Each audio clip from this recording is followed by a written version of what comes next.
Hello everybody, it's Richard Hart here. Look at my fancy 1,000-pound pants. Look at my fancy shoes. Look at all this fancy stuff. I'm here with Dominic Frisby. His last name is the name of a sporting good in the United States, but apparently there's a story behind that. Well, there is a story behind that, but it's I would stress to you, Richard, the difference in the spelling. Frisby is B-E-E, and my name is Frisby, B-Y, which is an old Saxon word for village. It just means village of the people from the Frisian Islands. I think my pants are tearing. Yeah. I've lost a lot of weight, but not enough for these pants. Are they new? Brand new, man.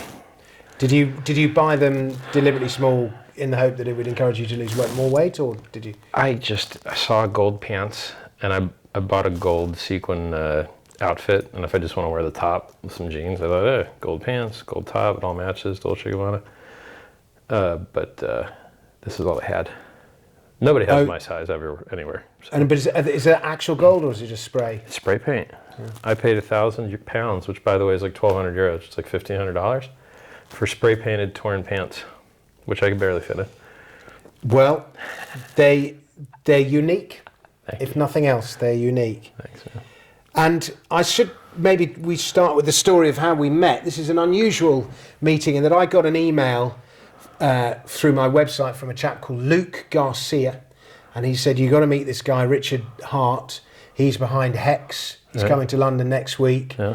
And I said, what's HEX? And I looked it up on CoinMarketCap, and I saw it was 201st on CoinMarketCap. I then got a load of invective from Luke about using CoinMarketCap, and then I think I just messaged you on Twitter, and then you invited me out for dinner, and here we are. Yeah. It's funny. HEX has gone up in price 1,000,000% in 2 years. We're now here in London for the 2-year anniversary. It's had 100% perfect, flawless operation, while everything around it has not. For instance, CoinMarketCap, occasionally they screw up with their gatekeeping, and they put us where we belong on the first page every once in a while. For about HEX is a top 10 coin? Yeah, for about 8 to 10 minutes it's up there, and then somebody gets slapped in the back office there, and it gets put back in number 201. So why would somebody not want HEX to be, surely it's in CoinMarketCap's interests to be truthful and independent? No, that's not how media works. So why would someone pay 800? You'll be telling me Wikipedia's biased next. Well, they are. It is. Try and edit it sometime and see how quickly it gets reverted. I've tried to edit my own entry. Yeah. And I've said to them, look, I've got 4 kids, not 2. You're saying on the thing, I've got 2 kids. I've got 4. And they're going, prove that you're you. And I'm like, do you want me to send you a picture of me and my kids? But yeah. Anyway. It's terrible. So in the old days, it used to make sense. So if you made a coin called Frisby coin, and then you gave it a trillion supply and you sold one for $1 to a friend, you now have a trillion market cap supply coin. That's the number, right? Okay. So the price is set at the margin, in other words. Well, it's a made-up imaginary number that no one can make money on. So you can't place bids or asks on the market cap chart. If you're an exchange or a market maker, you can't make money on market cap. It's literally nonsensical. People attempt to use it as a proxy for price performance, hoping that they can get a low cap gem, and then they just end up selling really early because they didn't realize it's a made up number, so it can go to insanely high levels. Like for instance, Bitcoin goes over a trillion market cap. Try and sell $1 trillion of Bitcoin. Let me know what happens. It goes to 0. If you try and sell the real estate, it goes to 0. If you try and sell the gold, it goes to 0. If you try and sell the houses, they go to 0. And so you end up with is people are just smart enough to be dangerous. So they think market cap is a way to act as a proxy for price predictions. And then they go to sites that make money on their victimization. So how does CoinMarketCap make money? By selling ads. Who buys the ads? Often scams. Binary options trading, eToro. eToro has, at the top of their website, 68% of our users lose money with us. Or to be more specific, 68% of retail traders lose money with this provider. I thought it was higher. Not eToro specifically, but right. I thought it was like 80 or 90% of, certainly in spread betting, the number's even higher. Well, sure. So congrats. But even so, 70% is pretty Congrats on only destroying 2/3 plus of your users, but that's a misleading number. Just because 68% of people lose, how much did they lose? Probably everything. And those few guys that quote won, how much did they win?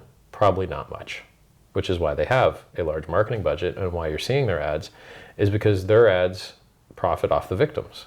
They want you to get in and out and chopped up by fees. They want you to get liquidated. They make money on your pain and your horror. That's one of the interesting things about the HEX chart, is that there is no horror or pain in it because you couldn't leverage trade it. So you couldn't get liquidated longing it, and you couldn't get liquidated shorting it. There's a lot of people that have discovered how stupid it is to short cryptocurrency, especially stupid scam coins, because they go up. Mm-hmm. For instance, Dogecoin is a fork of Litecoin, is a fork of Bitcoin, and each one of their softwares is progressively worse. So Litecoin software is worse than Bitcoin's, and Dogecoin's is worse than Litecoin's. And yet, Dogecoin has dominated Bitcoin's price performance and Litecoin's. Does Dogecoin have a bigger market cap than Litecoin? It does now. I believe so. Yeah, I believe so, yeah. So, you know, I've opened up a lot of doors here. One of those doors is you shouldn't use market cap as a proxy to try and guess price performance. You'll end up selling too quick, usually. Or you'll end up like not buying the thing that still has room to go up. I looked at that squid coin, you know, the squid coin scam the other day. Yeah, the one that went to zero. The one that went, Yep. Yeah, and I was impressed.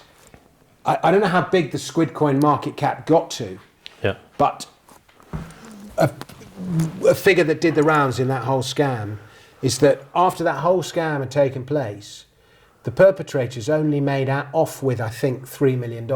Yeah, they which to me is a surprisingly low figure given the magnitude of the scam. Yeah, they made a mistake. They rug pulled too early. They could have got at least 30 out of that scam, I think. Okay. So, I mean, we just saw a rug pull, a dog coin on the AVAX network that just rug pulled for 30 million yesterday. You know, but you would have to get the market cap to like 30 or 50 or 100 million in order to rug pull 3 million, wouldn't you? Maybe. I mean, maybe that's the numbers roundabout. Yeah, it depends on how much liquidity they have, really. So, the more ask side liquidity you have, the harder it is to push the price up because it's just higher supply on market. That's what really matters. I mean, there's so much nuance here. Like Satoshi's coins, which have never moved, are counted as circulating supply. Scam. Like the amount of times I've said scam in the last couple months is like I'm getting satiated. There's some type of, if you say the same word over and over and over again, it loses its potency. Right, it just stops working. Like that's what I'm getting with the word scam, because everything is a scam. Everyone's working an angle. So like CoinMarketCap makes money showing you ads for stuff that harms you. They don't make money.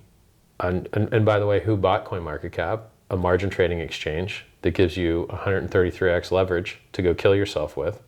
How helpful and useful is it to give humans 133x leverage?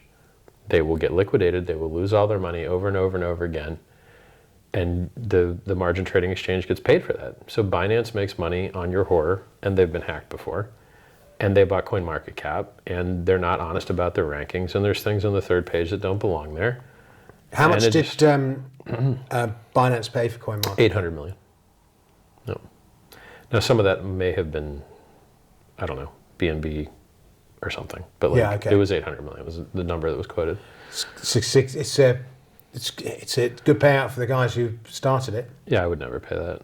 I would just, I mean, there's how do I say this? Because I remember I was in Bitcoin so early, and you looked at things like that, and you're like, how are you ever going to make money? But they occupy the space. They get the first mover advantage. They become the default resource for a certain type of information, and then they. But if Google frowns upon them one update, then their new user base stops coming in, and they rapidly become not worth much. So like those types of media advertising plays, you are really at the whim of whether the search engines like you or not.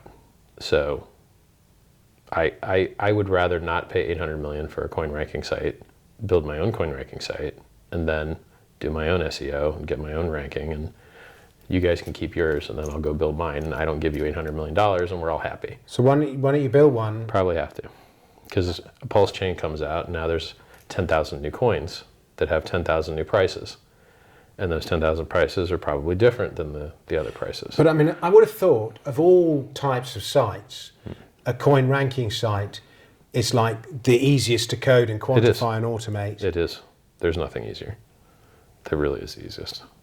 Because you could just copy everyone else's feeds and average them. You're just like, okay. You could literally make that your like, that could be your MVP. So is there a better ranking site than CoinMarketCap at the moment? It's the one I use. Yeah, I mean, nomics.com filters out a lot of the wash trading stuff. I hate coin ranking sites. That's where people go to lose money. That's where you're going to go find out about the new scam that you're going to lose all your money on. Like, what good thing happens on those sites? You're going to be advertised things that harm you, and you're going to learn about coins that are also going to harm you. Like, it's not.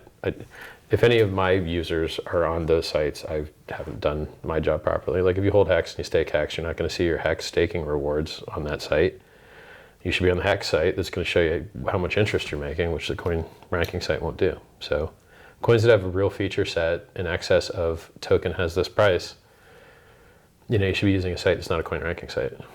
Especially like, you know, you want to look at volume. The real volume is the on-chain volume. Like, that's what's cool about HEX is when someone buys or sells, you can see who it is because it's on chain. You can see what other coins they hold, and you can see they have the stakes open. You can see how long their stakes have been open. You can see if when they end a stake, whether they usually sell it or re-stake it. Like, we have so much more. But you don't know who's doing that. Well, it's pseudonymous, so you know their address. It's the same principle as Bitcoin. Exactly, yeah. Except in Bitcoin, you can't do anything. You want to make yield on your Bitcoin? Go get some counterparty risk. Go hand your coins to somewhere else. Pray you get them back. That's Mt. Cox. So you can get a yield on HEX without counterparty risk. Exactly. There's no counterparty risk, no middlemen, no AML, no KYC. How does that work? Well, Bitcoin's tokenomics and game theory just operate in nodes, and then HEX's tokenomics and game theory just operates in nodes. So Bitcoin's operates in Bitcoin nodes, and HEX's operates in Ethereum nodes. The difference is that, you know, Bitcoin is much less immutable. The Bitcoin code has been changed numerous times. They change block sizes, they change timings, they change all types of things. And then every once in a while, when they make those changes, they introduce a bug. And then it's an emergency. So they did that once with the last inflation bug where anyone could have minted as many free Bitcoin as they wanted. Why didn't they? Well, there's two options here. Either the person that discovered it was a Bitcoin Cash developer, I might add, not a Bitcoin Core developer. He didn't know that it was actually an inflation bug and only identified half of the bug and you know, noticed the networking part of it that was messed up, but didn't notice that it also allowed to mint free coins. Or he was just an honest guy and didn't want to mint himself a bunch of free Bitcoin. Which, by the way, if you guys ever find a hack that lets you mint as much free Bitcoin as you want, cut the miners in for 10% of your take, and then they'll never fork out the coins because they got paid. So you can keep your win. You're welcome. Imagine but if you make a discovery like that, that is, and you were of a crooked mindset. Is it crooked though? This is Okay, software's well, law. if you didn't feel, I appreciate that, but so you could say, well, it's your fault, and I'm just exploiting an open source flaw. but it's soft. But okay, accept that. who's But to if say you it's weren't, a flaw? let me rephrase the question to use if you weren't of a mindset where you felt a responsibility to the collective. Right, sure. So that's the thing about the code is law stuff. You're like, oh, code is law? Okay. Well, then the DAO hack and Ethereum So way back code when. as law means you can do what the hell you like. Well, the code let you. Okay. So unless, you know. I've never even heard that before, code as law. You're going to hear a lot. I know a lot. Like, he's an old school Bitcoin guy. He wrote a book about Bitcoin in 2013. And he knows all the players in Bitcoin. I'm old school, Yeah. so much so that I'm a Luddite compared to you lot. He still gets a vibe, a rush when he still buys Bitcoin. I'm like, wow, that's funny. So one of the conversations, there's two things I want to talk about. The first thing is just, this is 3 minutes ago in the conversation, you said, because soon we're going to have 10,000 coins on the thing and we're going to have to do our own coin ranking site. Sure. What is this 10,000 coins? So right now, HEX can't win the game any harder from a price perspective. We went up 1,000,000%. We now dipped 70%, and this is not unprecedented. Bitcoin, basically HEX chart appears to be curving up and to the right, and the volatility that's doing, it's always done. You know, we dipped 85% for Big Payday. We dipped 90% at launch against Ethereum before it actually had a market price. It wasn't listed anywhere. It wasn't traded anywhere pretty much. And if it was, there was no volume. And then, you know, you get 60% dips, 50% dips. We get these all the time. We're like, it seems like we're just doing the crypto thing faster. So we just get more pumps and more dips quicker, and then our price runs up higher. So there's this website called lookintohex.com where it just shows the historical price of Bitcoin and Ethereum from their launch day and HEX from its launch day. And we're just doing the same stuff they did, but earlier. So we're running up similar amounts, but just faster and earlier. So, Bitcoin went up 6.9 million fold from when it was a penny till $69,000. Ethereum did 31 cents at its crowd sale to 5,000. 19 cents if you count the wick on Kraken. It's like 15,000x or something more. And so for us to do, I was invited to do that crowd sale, and I got so pissed off with how badly Vitalik Buterin explained what Ethereum, because I'm obsessed with clarity of language and explaining complex technology and so on to Luddites. Yep. And I got so pissed off with how badly he explained what it is that I didn't invest. What a brat. I didn't know it existed. Right. I used to only read the Bitcoin subreddit, and they censor it so well that I didn't know Ethereum existed until its fully diluted market cap exceeded Bitcoin's. Or it's like year 2050 market cap exceeded Bitcoin's. And I was like, what? What's this? So I wasn't well educated at all at the time. But back then, Ethereum actually sucked. It was just like you could buy Ethereum or the scams that launched on it. There was nothing good. So one of the conversations we had at dinner. Oh, so have you finished with your 10,000 coin project? Do you want to talk a bit more about that? We've already forked the Ethereum network. Our testnet is functional. You can launch code on it. You can run code on it. You can change some settings in your MetaMask and just use your coins, right? So can anyone fork the Ethereum network? Well, you can, and many people do. So for instance, BSC is a fork of Ethereum, and AVAX is also a fork of Ethereum to some degree. Their C chain, I think it's called. It does contracts. And then Ethereum Classic is kind of a fork of Ethereum, but maybe it's the original Ethereum, right? Okay. But it gets 51% attacked all the time, so who cares? And then, everything's a fork of Ethereum out there. So having EVM compatibility that lets everyone run their smart contracts on that network is what matters. So the problem with all of the Matic network, which is called Polygon, is also a fork of Ethereum. XDAI is also a fork of Ethereum. I go on that list, right? So the issue is all of those forks of Ethereum launched empty, starting from scratch. So it effectively, just to clarify what fork means, you're copying the code. Bitcoin and then just relaunching it again. Sure. So, right. sorry, but in this case, it's Ethereum. Ethereum, I beg your pardon. Right. Copying the code. So you're copying and pasting it and starting again. But those guys all made a huge error. Why wouldn't you just also bring the system state and give everyone the world's largest free airdrop in the history of man and give everyone a copy of their coins? And then coins that are priced out and no longer can afford to transact with Ethereum, of which there are many, because it costs $50 to send an ERC20 normally. It's disgusting. It's not okay. Now we can reduce the load off the network by taking those users that can't afford to transact there and moving them here. And then we have all the same ticker symbols, we have all the same code. And so now if you're just using it as a speculative instrument, you just care about the ticker and the price. If we bridge in those ERC20s and put in the PRC20s in a liquidity pool versus each other, now their prices will be bonded by that liquidity. And you can just trade this derivative pair here, even if there's no front ends, even if there's no actual on network, let's say you're trading Decentraland and you can't afford to do anything in the game because you're priced out on Ethereum, which is currently the case. Well, then you can just go trade that token over here because it doesn't have any game value anymore. You can't play the game, but the token still has speculative value. Then you can trade that speculative value over here for a penny a trade instead of $100 or $300. Well, $300 a trade very often. A Uniswap trade will cost $200 to $300 very, very often. It's insane. Well, if you have a limited resource and people have an open market auction on which they're bidding for that resource, the only way to reduce people's prices is to build more supply, which is what I'm doing, or to kill the users. You either have to kill the demand or build the supply, and I built the supply. So, and we also solve a lot of other things. We've got the world's largest airdrop and no electricity dumpage. So we don't pay miners to dump the price and pollute the environment. It's proof of stake. We also don't have any inflation to hurt the price with. We only burn 25. There's no inflation, there's no new minting of coins, and we just burn 25% of the fees. And so the supply gets lower and lower and lower and can never go up.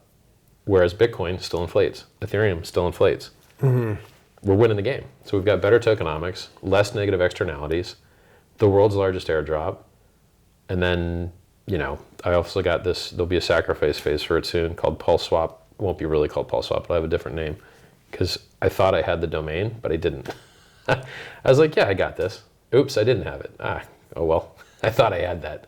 I have so many domains now, I actually didn't keep track of it. I just bought a load of domains yesterday, so I can sell you one of mine if you want one of mine. Give me the list. As long as there's dictionary words in there. I like dictionary words.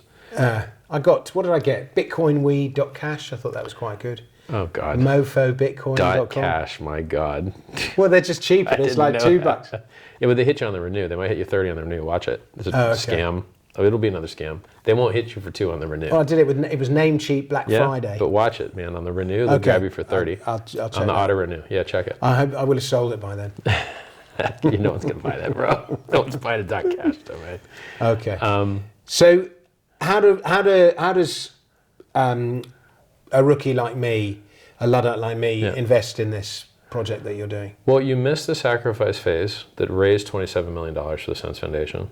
And also, if you look at the sacrifice address, there's $200 million of stablecoin sitting in there. You missed that. So now you didn't totally miss it. So I know you're a big philanthropist. You raise money for charities. You donate to charities. You've got in your Twitter name that you raised 27 million for Sense. Yeah.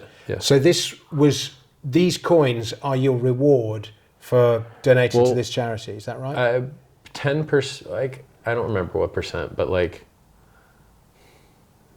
if you donated to the Strategies for Engineered Negligible Senescence charity, which has a UK branch and a US branch, you could have got a tax write-off and you would have gotten credit for the sacrifice phase, but you would have gotten, I believe, 25% less credit.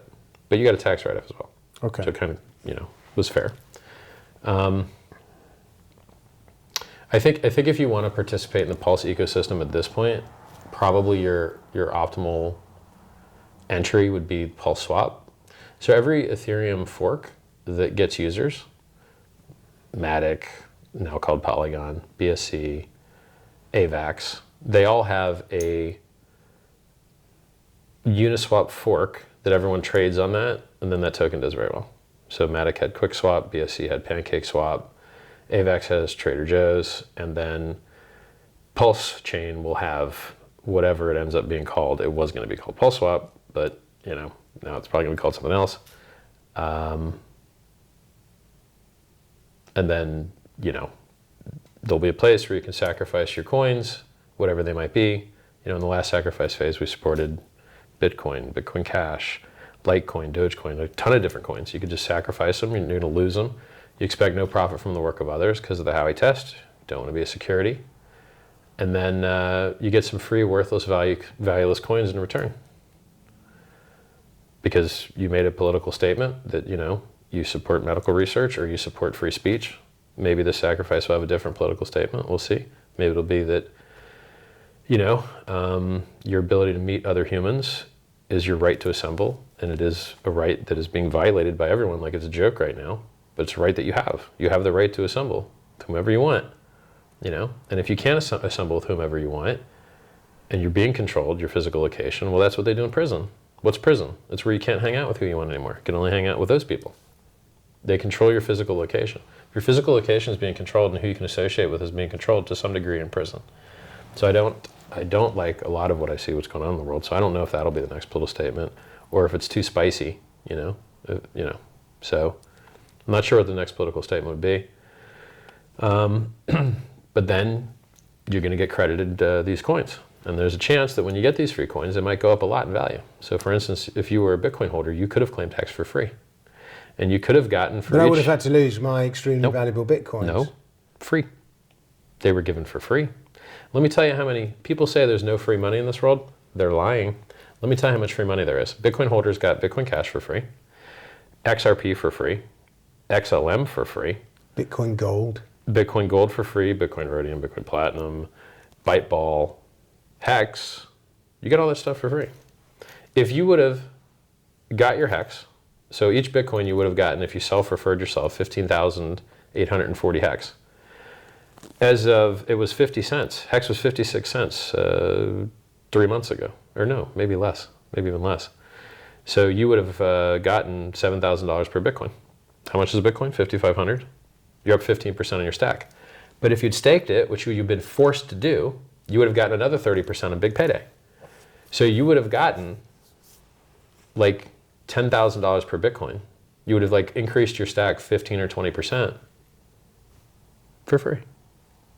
But you would have had to take on the risk of staking it. No, it was mandatory. So you performed it, you just signed a signature from your Bitcoin wallet, literally no risk, paid for the transaction on the Ethereum network, good to go. And you kept the Bitcoins in your wallet?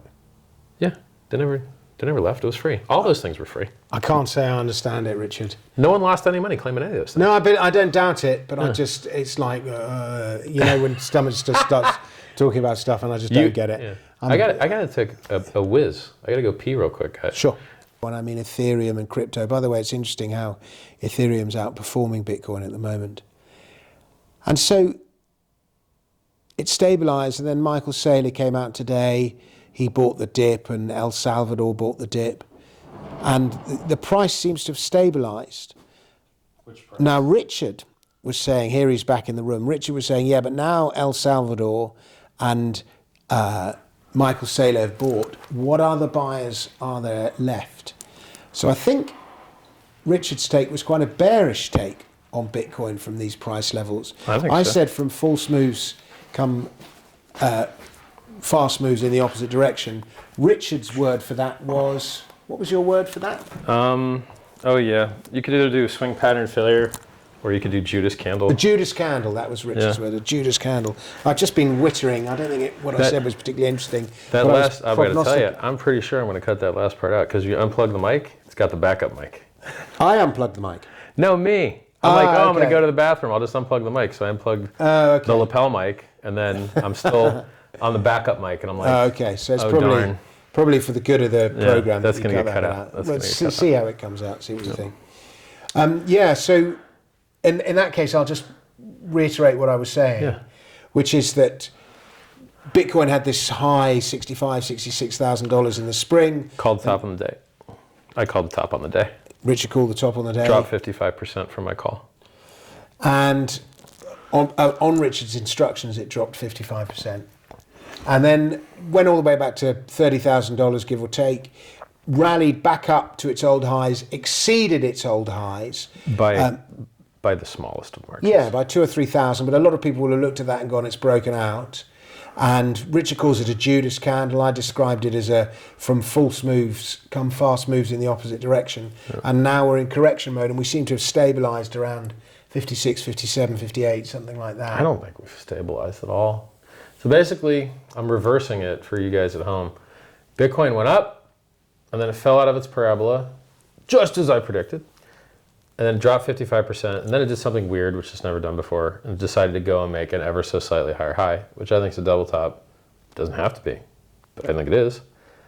And then it's gone down again. It's gone down 20%. Now here's the deal. So Bitcoin's going down.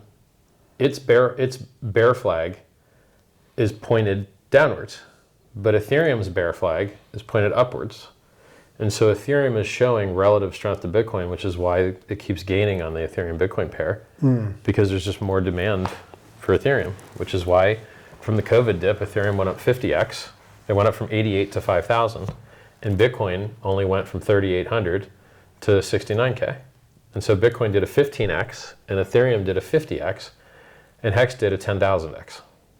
So I only... From the COVID lows to its high was 10,000. No, from January 5th. It was before COVID because we've been going up the whole time. So it's handy to measure Bitcoin and Ethereum from the COVID dip because it makes their price performance look the best. It's like the most gains in the shortest time frame because it was so harsh and so oversold. Like everyone got bankrupted. Everyone that was low leverage long got nuked. Everybody that was like thought they were safe, they were all liquidated. Like there's a theory that if the BitMEX trade engine wasn't shut down, that it would have just kept selling the market down until like very, very, very low levels. But you know, One theory is that they turned off the liquidation engine. The other theory was that they just had a software failure. Who knows? Okay, I've got two questions for you. When we were talking over dinner, you felt that Ethereum was going to exceed Bitcoin. In the market cap, sure. Yeah. And you were basically saying Bitcoin is MySpace.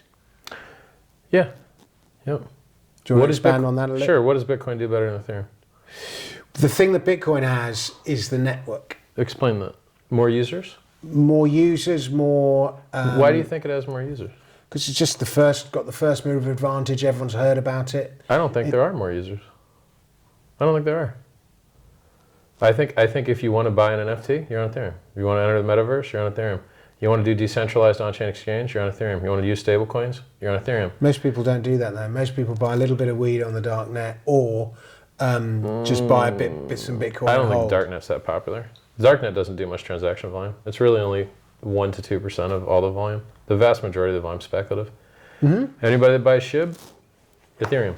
Anybody that buys all these rug pulls, Ethereum. And so there's a difference between features and benefits, okay? Oh, it's got a high processor speed. That's a feature. What's my benefit? I can play video games better? I can get on a game faster? Okay, that's a benefit. Oh, you got lots of network. Feature. Okay, what's my benefit as a user? Higher fees? Slower transaction times? I can't do anything on the network. The Winklevi twin, one of them, posted today that Bitcoin is the cryptocurrency of the metaverse. Straight out blatant lie. There's absolutely nothing in the metaverse that accepts Bitcoin. Nothing. What is the metaverse? It's people changing their profiles to pictures. So instead of... To avatars. Right. Okay. And you know where else we did that? Every video game ever. And then you use digital... Dungeons and Dragons. Exactly. It's so stupid. You're like, hey, you're playing a game that sucks now. Good. A pixelated, sucky game. I've been playing better games forever. And then I kicked the habit, but I was addicted to games for a long time. I played all the games for all the hours of the day. And the metaverse isn't a good game. And NFTs aren't good art. They're not anywhere near close to good art. I went and looked at real sculpture today, and I'm looking at $50,000 per piece. That's actually good art, This stuff, this 16-bit generative crap, it's not good art. There is some good art, and there is great art in video games. Yeah, but it's not 16-bit pixelated crap that is what's procedurally generated that they're selling as NFTs. What, like ether rocks and stuff like that you're talking Yes. about? Okay. I used to use that as something to make fun of, and then people decided to pump it for a laugh. You buy one, and then you buy it from yourself from $1 million, and you're like, look, I got $1 million NFT. But it was really just wash trading, crap like that. I sold an NFT. Of what? We did these, me and a projector man and another guy, well, there's a few of us clubbed together, and we hired a guy to, let me rephrase that. I was on the edge of a project whereby a projector broadcast, a guerrilla projector broadcast, irreverent slogans Right. on various buildings around the country. Sounds so, for artistic. example, one of the slogans said on the outside of the Bank of England, money printer goes brrr. Yeah, And I like things that. like that. And That's they great. were kind of cool. I like it. And I sold one of them as an NFT, and somebody bought it. It was like 2 Ether or something. Well, But Ethereum was lower then when it happened. But that's good. yeah, it was kind of cool. Yeah. I don't see any problem with that. Yeah. You created something of value, you sold it. Yeah, Good it was like a stuff. souvenir. It was Capitalism. a memento of a... Capitalism. Of I a like moment. it. Yeah. Capitalism works good. So I think Bitcoin is trash. It is the I bet more people hold Bitcoin. It might see less daily use because people tend to just buy and hold Bitcoin. It's similar to gold. Nobody uses gold. You just hold gold. and lose money. Well, not always. Depending on when you buy it. But Mostly. depending on when, again, if you bought gold in 1800 and you sold it in 1900, you didn't lose money. Well, you know what? I bet you if you put it in a safety deposit box and had to pay the monthly fee, I bet you did. Over the course of the 19th century? No. Oh, yeah. That's what we're doing. We're going back to the 1900s. I said it 1800 to 1900. It's different now because I buy the argument that gold is the horse. I do buy that. It was me that first made the argument. True. So you got to make it to them. They don't know it. You got to tell it to them again. So this is one of those arguments that's entered the mainstream, but as far as I know, I was the first person that made it many years ago, that gold is to money what the horse is to transport. Gold may have been money for 5,000 years, but the horse was transport for 5,000 years, and then along came the car. And that's a sort of common meme now. Yeah, peak horse 100 years ago. Now there's... Almost to the day, yeah. Now it's just less horses. Fewer horses, and, horses have no utility, and a horse is now a burden to maintain. It's a cost, it's an outgoing rather than a wealth generative thing. It's always hard when I talk to a guy that's got Bitcoin to tell him that I think his investment's crap. But it's like you got a 3x, or a 15x when everything else did hundreds of x. You're just like, yeah, you made 7 times less than everybody else. You and then in the COVID dip, you dropped 65% in 2 weeks. And then Dogecoin dropped 75%. Blue chip, low volatility due to high liquidity. And you're like, no, actually it sucks balls. It dumps hard as hell. Okay, so what about all the computer power that's gone into Bitcoin, all the energy that's gone into Totally misleading. People say it's a powerful network. No, it's a retardedly stupid network that can't perform any useful function whatsoever except mine Bitcoin. You can't ask it to do computational fluid dynamics. You can't ask it to do anything of usefulness whatsoever. It just wastes electricity. It's proof of waste network. And so it's not a powerful network. It's a wasteful network. Before the waste of electricity, we'll come back to this argument, but the waste of electricity, there's quite a strong argument in my view that Bitcoin mining is inspiring new types of energy consumption. It's not. It's not. I used to mine Bitcoin. I know how much electricity I wasted, and I know where it came from. It came from coal. So no, I burned coal to mine Bitcoin. Yeah, but now it's encouraging people to even find more creative. So is aluminum smelting, which uses more electricity. So this concept. No, it's not, because aluminum smelting is centralized, whereas Bitcoin mining can take place anywhere. So aluminum, you can't. Except China. Sure, but you don't gravitate aluminum smelting to hydroelectric plants in Mongolia or whatever it is. Because you have to smelt the aluminum where it is. Okay, so let's say 80% of Bitcoin mining is renewable. And I can't believe I said aluminum. It's aluminium. There you go, Englishman. So now only 20% is used to destroy the environment, and you want to see it take over global commerce and have multi-trillions of value. And so that 20 cents. No. You put those words on. But you want that. You want the price to go up, right? Yeah. And the mining hash rate has to go up in direct proportion to the amount of value it's protecting, and therefore, the more valuable Bitcoin becomes, the more pollution it will generate. Period. They're 1-to-1 ratio. You can't defend $1 trillion network with $100 million of mining. It needs to cost more. So it's just a terrible. It's also totally unnecessary. The miners, you pay Bitcoin miners you pay them to dump the price, and then they also just happen to pollute. But even if they didn't pollute and it was all renewables, you're still paying them to dump the price to pay for the renewables. Why are you paying a bunch of scumbags that don't know you, won't talk to you, aren't based in the US, aren't on Twitter, to dump your price? It sucks. Just do a proof of work change to proof of stake, like Ethereum's doing, like PulseChain has done. And then you don't have to pay miners to dump the price anymore. And they're not good actors.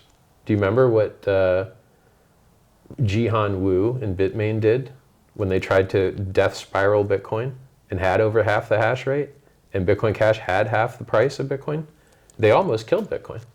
They almost made Bitcoin Cash the real Bitcoin. They almost did that. And that was the miners that did that. And you guys paid them to do that with your fees and with your proof of work that just enriches that crappy company. Terribly stupid. And then even the Bitcoin Cash guys, they didn't do so good, giving the Mt. Gox trustee 180,000 free Bitcoin Cash to dump on the market, of which he's already dumped 40,000. Still has got 140,000 to go. Was it any smart to give that guy a bunch of free coins? When I gave out my free HEX, the Mt. Gox coins were removed, so that scumbag that could only sell didn't get any. Smart, me smart.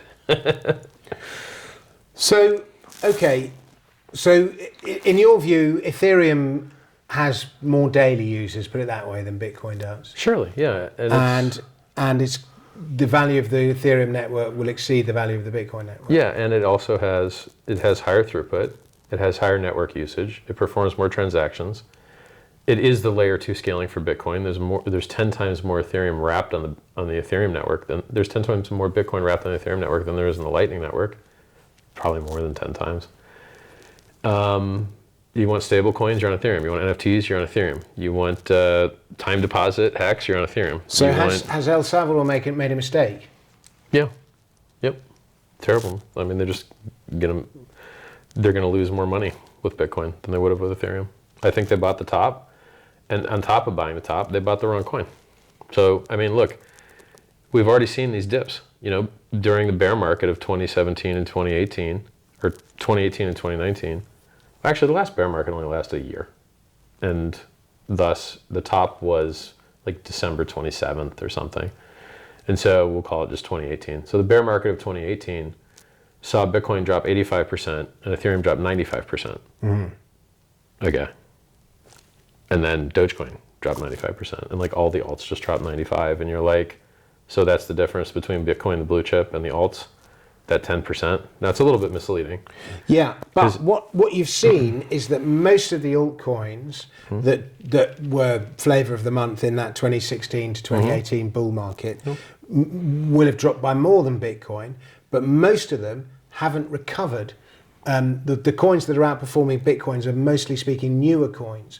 So the big coins in the last cycle, I'm thinking things like Zcash and Dash and Litecoin and Bitcoin Cash and all those, they just haven't recovered. And it depends on which one. Even Monero, which I sort of have a great fondness for, they've all slid down the market cap to be replaced by you have to the new coins on the block. Yeah, but a lot of those coins that you're mentioning have mostly very weak value propositions, except for Monero. So I think Monero has the largest anonymity set, which has value.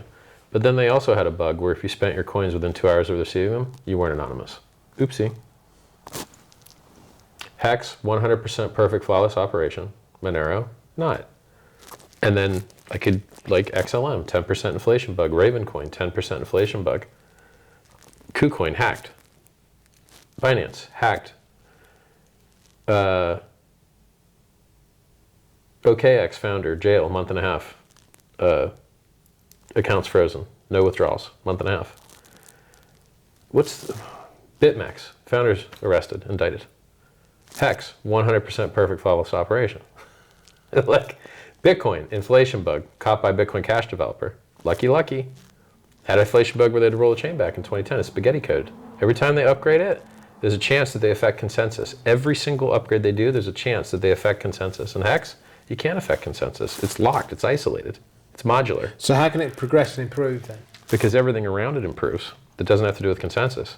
They allow you in the Ethereum network to perform more transactions by raising the gas limit, which is the same thing as increasing the block size in Bitcoin, which they just can't figure out how to do, but Ethereum does it all the time. Okay. Ethereum has new throughput all the time. Bitcoin never has new throughput. Ethereum has new throughput. It works fine. Bitcoin's just stupid. Did you? And I supported UASF, user activated soft fork, and I fought the NYC agreement and spearheaded that operation because I wanted the devs to have more power than some weird miners that you can't talk to. And then on the roadmap was a block size increase from Blockstream, from Bitcoin Core. Back then, I don't even think it was called Bitcoin Core. I think it was just called Blockstream back then. And then, did you ever get your block size increase? It was on the roadmap before the S2X agreement. No, you never got it because they don't care. They're selling liquid instead and cloud mining. Why would anyone dev on Bitcoin when they can just sell you cloud mining instead? Blockstream sells cloud mining. Blockstream sells liquid. They make more money on that than they make on doing the free Bitcoin development. So where do you think they're going to put their effort? Which is why a lot of people have left there. So Peter Woolley left. I think Gregory Maxwell left as well. And those are the two heavy hitters. I don't even know if there's any heavy hitters left there, to tell you the truth. So where have they gone? I don't remember. I think one of them might have gone to Chain Code Labs. I'm not sure, but it's a good question.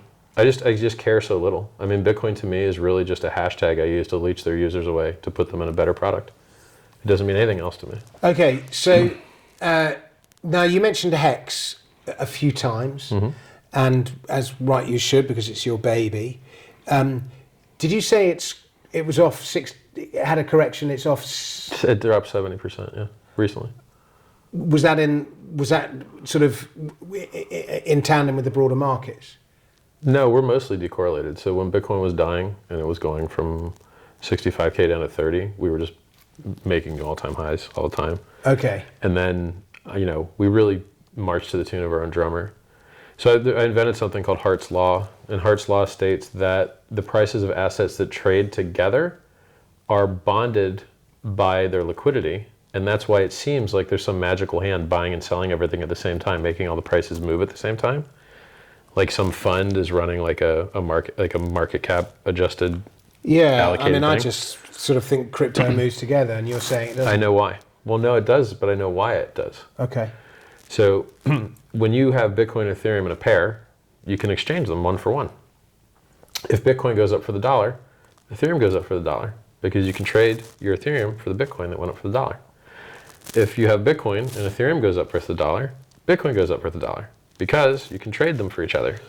And so the thicker that liquidity is, the stronger those two things are bonded. It's why everything moves up and down together. And so you can predict which things are going to go move up and down together by how much liquidity is bonding together in their order books. And that's the reason that all alts die when Ethereum dies, because their primary trading pairs are against Ethereum. The reason Ethereum dies when Bitcoin dies is because its primary trading pair is against Bitcoin.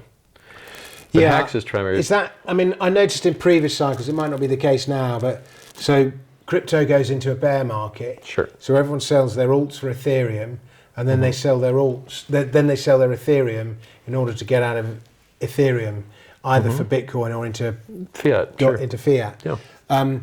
So it just creates this huge selling pressure. Yeah. Sure. But it means that Ethereum enjoys more buying pressure when the market's in a bull market. Well, I mean, traders will tell you that there's a rotation from large cap to mid cap to small cap on a pump, and you can kind of see that. And so Bitcoin guys feel like they're rich. What do they want to do? Take more risk and get more rich. What do they buy? Alts. Guys that got rich on mid-tier alts, they want to get more rich. What do? They buy riskier crap. Yeah. And so, I think a lot of people have made more money over the years in Ethereum than they have in Bitcoin, because they sold their Bitcoins too early. Their Bitcoin was going up. They saw what Bitcoin was doing, and they were like, quick, buy Ethereum. In the same way you see gold go up and you go, quick, buy silver. There's more leverage in silver. well, it's free leverage, so you can't get liquidated. There's a big difference between actual leverage, which has carrying cost. You're paying a fee. And more. The base, and then you can take real leverage on your virtual leverage. So like having something that just moves up more naturally on its own is a very big advantage. So like Ethereum, you used to be able to get 2,000 Ethereum for one Bitcoin. How many Ethereum can you get for one Bitcoin now? 15, is it? 10. Okay, yeah. 10. Well, how's Bitcoin doing versus Ethereum?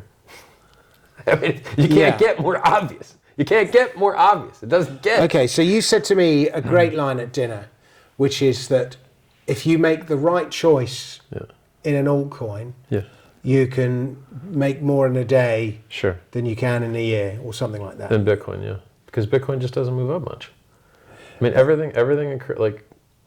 So Ethereum how many went up altcoins do you even bother with altcoins? No, I don't, because a lot of them go to zero.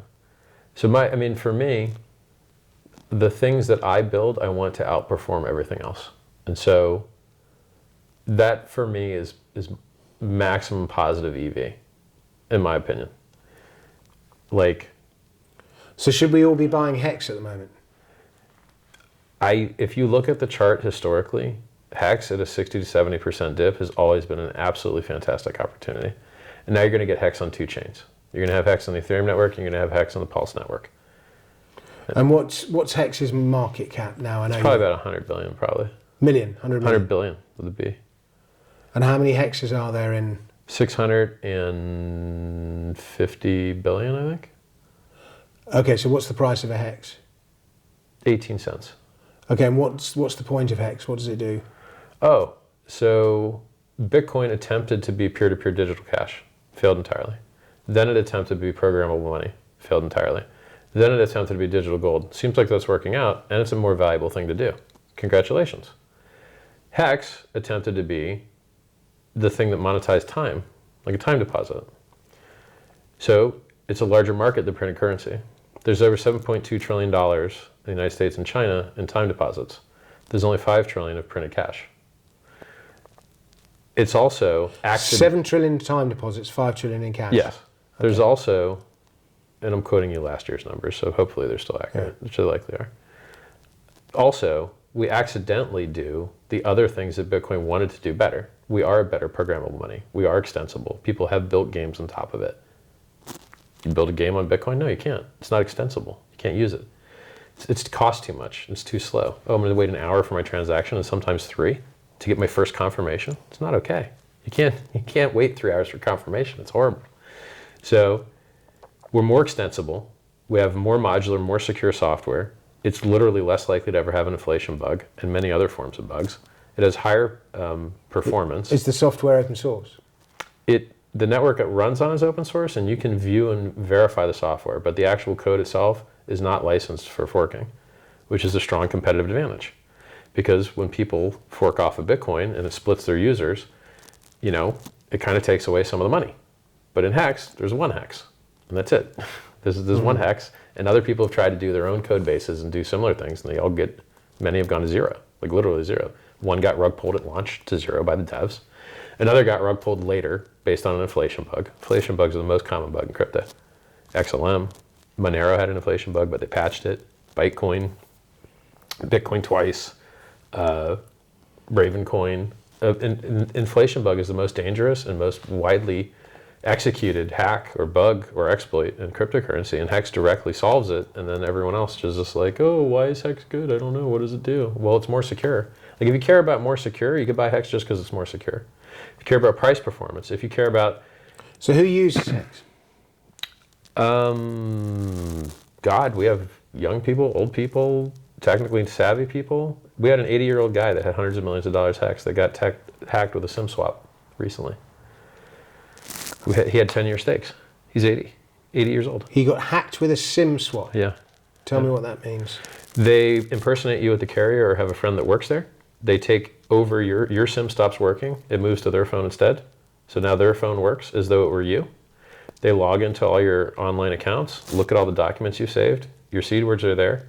They empty your exchange accounts. They use your seed words to empty your crypto accounts. It's over. So they can see so if somebody SIM hacked me, they could see all my all the stuff that's in all my apps. Everything that's in the cloud.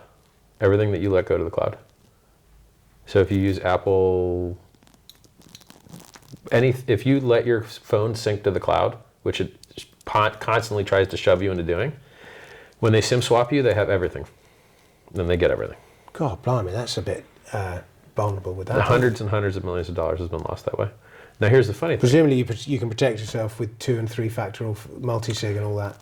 Well, a lot of people's 2FA is their SMS, and then they're totally screwed because they got your 2FA. So your only solution is and your emails, they can read your emails. Exactly, right? So your only solution, your only attempts at a solution are to put a PIN code on the SIM. Apparently that works. I'm not really sure if it actually works, but I've heard it works. Did look into it. Because I don't use my phone for anything. I don't use phone for nothing. Like, I get a new SIM card, it doesn't even matter. Because I don't use it for anything. I just use it for internet access. And then the other thing you can do is to use the Google Authenticator for 2FA. And then when they SIM swap you, they didn't get your physical device, Yeah. So what's on your Authy or Google Authenticator doesn't get... Exactly. Right. Okay. Because it's physically locked to your thing. You didn't cloud it. Yeah. But if you use some cloud-based password storage, you're totally screwed. So, reset my password. They have your email. You're done. Like, they can just reset your password at all your emails and take over everything. They're you. Like, when they get your phone... So who's doing this? Russian guys doing this? No, Americans. A lot of Americans, Israelis, mostly. It's terrifying. The feds get, if the feds catch you swim swapping, they do bust you up. But Most of the time, they're too busy checking out hate speech on Twitter, though, aren't they? Oh, here in the UK, but not as, yeah, we haven't gotten that bad about it in America yet. But when they, in the UK and Australia, they do send the police to your door for what you put on social media. And I think that's so terrible. Stupid. Free speech, thought police are at my door. Okay, so how do I buy HEX? Well, the most liquid market in the world. Well, it is easy if you've used Ethereum before. So if you just buy Ethereum and then go to 1inch.io or matcha.xyz and type HEX, you can market buy, and it's going to spread your order across all the liquidity. Uniswap v2, Uniswap v3, other things all over the place, and it's going to get you the best order execution. You're going to get the best deal. There is no better deal than that. There's no possible way to get a better deal unless you want to use a limit order, and those are the same two places you place limit orders. You click limit, you turn your Ethereum into wrapped Ethereum, and then you tell it where you want to buy. And then you hope it hits your price. And when and where do you store your HEX? MetaMask. But, so you can install MetaMask. So how vulnerable is MetaMask to all this SIM swapping? Well, not at all, unless it's on Chrome. Well, you get your seed words. Yeah. That's everything. You can put your seed words into MetaMask to do stuff. But when you're done doing stuff, you can uninstall all that crap and just have your physical seed words. And if someone hacks your computer, they're not there. So you can get your browser compromised, your computer compromised, there could be a video camera watching you, there could be a keylogger. It don't matter because you're not using it. But if you load your seed words into the MetaMask, then I would suggest that you make sure there's no camera watching your screen. Don't install viruses, and then, do what you need to do. And then when you're done, delete it all and just keep it offline. And then you're as secure as you can imagine. You're as secure as you can protect those words. And if you really want to be more secure, you can use Shamir secret sharing to split your keyword across multiple locations with whatever amount of redundancy you want, 5 of 7, 5 of 10, whatever, like 8 of 15, whatever, I don't know. Like usually I can see why people just buy gold and bury it in the garden. Yeah. Except it doesn't go up. Exactly. So the issue with, by the way, MetaMask supports hardware wallets. So you can get a Trezor or a Ledger, and your MetaMask supports it. And we have dedicated sites that support those, like apphex.win is a dedicated Ledger integration where you don't even need to use MetaMask at all if you don't like browser extensions or whatever. The vast majority of people in the Ethereum ecosystem use MetaMask, and the vast majority do not get hacked. It's a very small minority that get hacked. They either go to a fake website and enter their seed words, or they get an email from a fake admin, they enter their seed words, or they go sign up for a fake airdrop. Like these are the primary, or they watch a fake live stream on YouTube where they take someone's real live stream, like mine, or Charles Hoskinson's, or Vitalik's, or Michael Saylor's, and then they copy it onto the center of the screen and stream it, and then around it they put their scam. Send us 1, we'll send you back 2. And people are like, oh, I send 1, you send me 2? Where do I buy? And they do it. And you're like, God damn. But here's the problem. In crypto, there is so much free money that you're like, okay, this is obviously blatantly scam, but... Well, the easiest guy to scam is the guy who wants to get rich quick. Usually, yeah. And a lot of people get into crypto because they want to get rich quick. Yeah, and a lot of people get rich quick. Well... See, that's the thing. Yeah. That's the thing. You're like, it breaks all these paradigms. You can't just tell people, like, there is no free money. You're like, nah, there's tons. And you can't get rich quick. And you're like, yeah, you can get rich quick. It's true. It's really true. I've seen it many times. Yeah. I've seen it. 1,000,000% HEX did in 267 days with a perfect flawless operation. It was given for free to Bitcoin holders. For free. Why did I not get any? I didn't even hear about it. I tried so hard to tell everybody, man. I tried so hard. I really tried hard. Because we were delayed a year coming out. Like there was like an extra year for you to hear about it. Because it was hard to do. Yeah.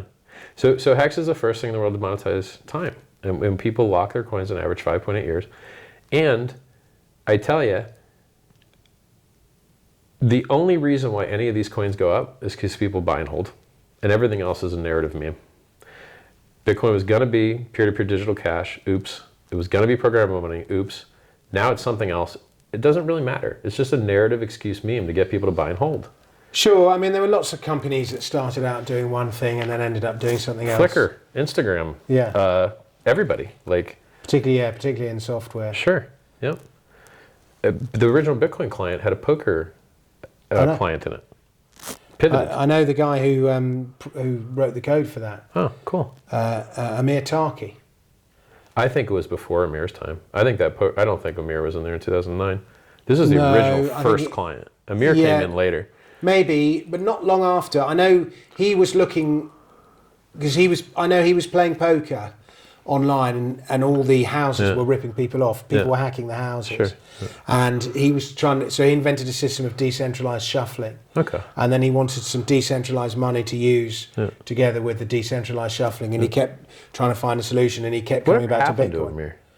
He went out to Syria. He was involved in something called Darkcoin, which I think might have become Monero or something similar, but he was involved. And then Monero's a Bitcoin fork, actually. Okay, but he was involved in a privacy coin early on. Okay. And then he went out to Syria. He's back, he's on Twitter, he's doing something. Okay.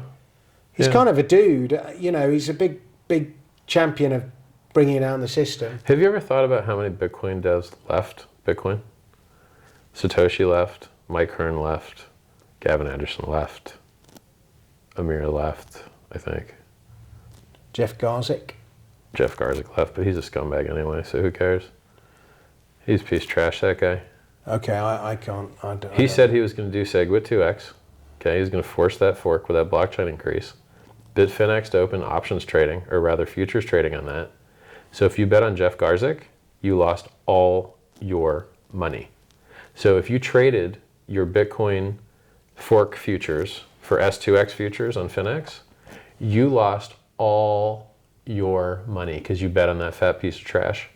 And I'm a fat guy too, but Jeff's fatter. Now I didn't get screwed on that. I didn't do any futures trading on that. But when people say they're going to do a thing and they don't do that thing, and then it costs people millions and millions and millions of dollars because you couldn't do that thing. And by the way, someone tried to run that software as though the fork would have happened. It had an off by one bug and wouldn't even mine a block after. The block height it was supposed to fork wouldn't even mine a block after that. When a scumbag like that has already been smacked down by Satoshi and told not to raise the block size increase 10 years ago because it'll just fork you off the network to your own detriment, and then he tries to do it again 10 years later and costs everyone hundreds of millions of dollars, I have no mercy for a scumbag like that. Okay. No. So do you still own Bitcoin then? Yes, I'm not a fan. You're not a fan. Are you bullish? On Bitcoin, no. Are you bullish on Ethereum? No. Why not? Market's already had a bull run for 3 years. Ethereum already did a 50x. Jimmy Fallon of The Tonight Show has an NFT for his profile picture. El Salvador bought it. Michael Saylor bought it. The world's richest guy bought it. Who didn't buy yet? Who hasn't heard of it yet? You've been in a bull run for 3 years now. You dropped out of the parabola. You dropped 55%. Now you made a limp wiener 6% increase, Judas candle, and you made a 20% drop again. Bear flag, wrecked, fell out of the parabola. Time to go down 85%, down to 11K. Maybe they printed so much money you don't get 11K. Maybe you get 15K. But I don't think 30K is the bottom. Really don't. Because who's left to buy? If you wanted to make this market look more overheated. Well, it goes up. More buyers come out, don't they? No, eventually. See, that's the funny thing is you can't predict when you finally run out of them. There's more buyers, more buyers, more buyers. Oh, look, people are buying $1 million JPEGs. Oh, look, people are trying to buy the Constitution, but they don't even really get it. They don't actually get a copy of the Constitution. They don't even get a portion of ownership. They just get some unrelated DAO token duct taped on. People will buy any stupid thing they're given. This sounds exactly like 2017. Fees are unbearable, exactly like 2017. The one thing it doesn't have that 2017 had is that vertical spike at the end. You don't think a 50x in under 2 years is a vertical spike? Well, that's the theory. It is. It is a vertical spike. Okay. The price did go vertical. People just don't understand that they've been in a bull run for a long time. Now look, in the last bear market, ETH went up and did a 40x anyway. You know, and when Bitcoin and Ethereum drop, it looks like HEX goes up like crazy. So it's not going to be a bear market for everything. But it's going to be a bear market for everything that's primary liquidity pair as Ethereum or Bitcoin, usually, in my opinion. So it's, if I'm wrong, then Bitcoin's doing something it's never done before. It's never fallen out of that parabola, dropped 50%, and not done an 85% drop. It's never done it. And I don't consider, I do not consider... sort of think, I see 50% as the new 80%. If they've printed so much money that that's the case, it could be possible, but I really, these dips are psychologically based. People... I've got this idea that there's 4 stages to a bull market in cryptocurrency. Yeah. Quiet accumulation. Someone slid a note under the door. Maybe someone trying to have sex with me. I have to check what this is. I need all the sex I can get. I know the feeling. That's nothing exciting. Menu. Is it your breakfast menu? Nah, they're just saying that they're doing some work on the water, so you can have cold water for a bit. So my theory is that there's 4 phases to a bull market cycle in crypto. You've got quiet accumulation, parabola, murderous sell-off, and frustrating consolidation. Sure. And I see us as in frustrating consolidation at the moment.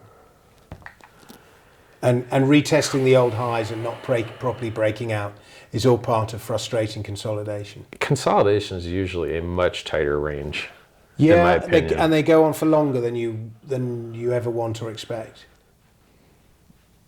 I mean, our last bear market was only a year, and it included all those phases, or at least half of them. Yeah. I mean, it was literally 365 days to the day. So, I think... But then it went all the way back and retested the $3,000 low. Well, do you remember it went from 20 grand to 3 grand. Yeah, but and then we had 2 years of, went up to 12, then it came back to 6, and then it went to 9, and then it went back to 3. So eventually it made a huge W bottom at 3. Though.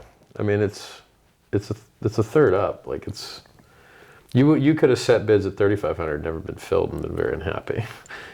Like people, like what? Let me give an example. There's this theory in TA that you need to retest the previous high. Sometimes it doesn't happen. So when we broke out of 1170 and went up to 20K, we never went back down to 1200. We never tested it. It just never happened. So if you had bids at 1200 because of the 1170 breakout, you never got filled. Those bids are still sitting there. Oh, you dropped down to 3K. Those 1170 bids are still sitting there. And so there's just, there's some TA theories like, you have to close the gaps on the CME, right? So it'll gap up. Yeah, but they're not rules. Sure, I know. But there's things traders look at, I know all the things. But just, so do I. And just because they didn't happen, it doesn't mean they will happen. No, I don't. And well, you say the thing because it's what normally happens, but...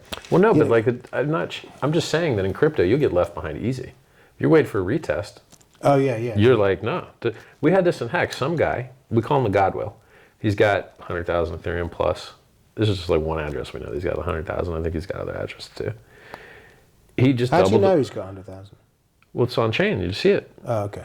Some guy doubled the HEX price in a candle, and it never retraced, and it never came back. And you're just like, what? How?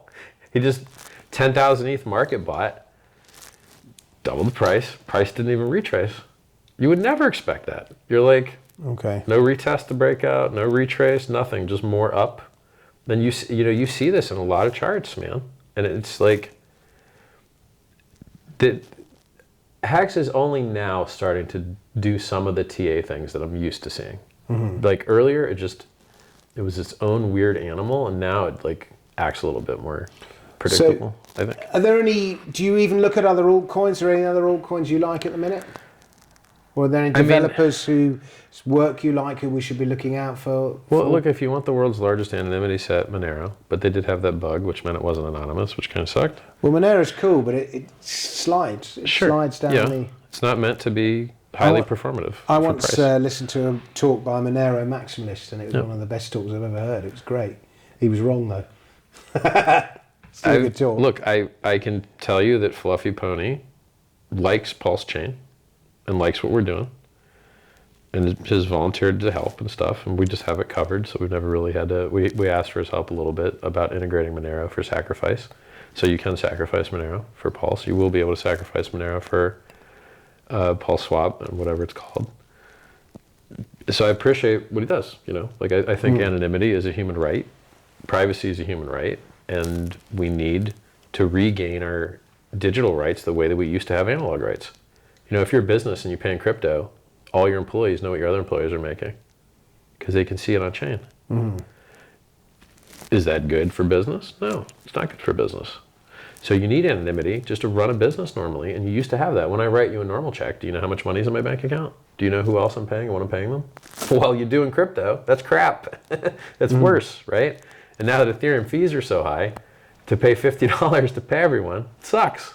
It's crap, And then if you use technology on Ethereum to anonymize your coins, like Tornado.Cash, it's costing you maybe 1% for the privilege. I've got some Tornado.Cash. There you go. There's another free coin. Cool. Also free coin, by the way. You got Tornado.Cash for free by using Tornado.Cash. You got Uniswap for free by using Uniswap. I just bought it on You got exchange 1 inch for free. Cool. Yeah, you got 1 inch for free for using 1 inch. You know how many free airdrops HEX users have gotten? Oh my God, so many. So many free airdrops. MetaMask will probably do an airdrop as well. So we got free 1 inch, we got free Uni, we got free Tornado.Cash, we got free Gitcoin. Was that what it's called? I don't remember. Gitcoin something. Yeah, Gitcoin. We got free, just you name it, man. Like, there's a lot of free money in crypto. Just tons. Not for Bitcoin users anymore. It's DeFi guys now. But like, you guys used to get a lot. But now the DeFi guys get everything. Oh, we just also got free DYDX as well. So, depending on what you've used, you got a lot of free coins. There's also free Fox tokens. So there's a lot of free money out there. If you'd use DeFi stuff. But if you just use Bitcoin, you didn't get any of this. The problem is, like, I've got other stuff I'm doing. Yeah. And I don't have time to go and study all of this and learn all of this. I'm going to sound like a stupid no coiner, and I guess that's what I am. I'm a no DeFi, oh my God. a non DeFi. But Yeah. I've just got other stuff I'm doing, and it's a full-time job knowing and understanding this and playing with it. Yeah. And But it pays really well. I'm sure the rewards are certainly there. But if you're just like a guy who's got other shit he's doing, you don't. You just want something you can go, right, I'm buying this, and this is a play on the space, and then you walk away. You can still do that if you want. I mean, Yeah. Well, Ethereum sort of was that. Well, it still is. I mean, you got a Yeah. 50x. It's not bad. It's not 10,000x, but it's not bad. So, for instance, right now, I'm forking the Ethereum network and giving everyone the world's largest free airdrop. And, if the plans work out and people bridge over the ERC20s to provide liquidity and back the value of the PRC20s, the things they got for free. I mean, you're in a liquidity pool. You're bridging in your ERC20s and you're getting the PRC20s for free. You're getting 1/2 of the liquidity pool for free. And then you're earning fees. And then you're earning liquidity pool rewards on another token. And then that backs up all the value of the PRC20s. And now you have a derivative play on all the value of the ERC20s. And then you have the coins that are more expensive on the Pulse chain. So how do I do this? Well, you should follow my Twitter, Richard Hart Win on Twitter. And if you want to go to HEX News, t.me on Telegram, t.me/HEX News, then those are the two spots where you're going to learn about everything that's going on. And that sacrifice phase should be out in a month, probably. Month and a half. And then you can sacrifice for a good political cause, get some nice free tokens. And then, I can tell you that Pancake Swap tokens have done very well. And Quick Swap tokens have done very well. And Trader Joe tokens probably done very well, right? Like every fork of Ethereum that has users, the popular yield farming place where people do the trading, that token tends to do very well. What other networks does this happen on? Yeah, probably all of them, right? Because what's one of the most useful things on Ethereum? On-chain exchange, no counterparty risk, billions and billions and billions of dollars of volume. More volume than Coinbase. Uniswap does more volume than Coinbase. Trustlessly, decentralized, with no admin keys, kind of. Uniswap V2 does have an admin key where they can turn on a tax. But they haven't turned it on. They're unlikely to.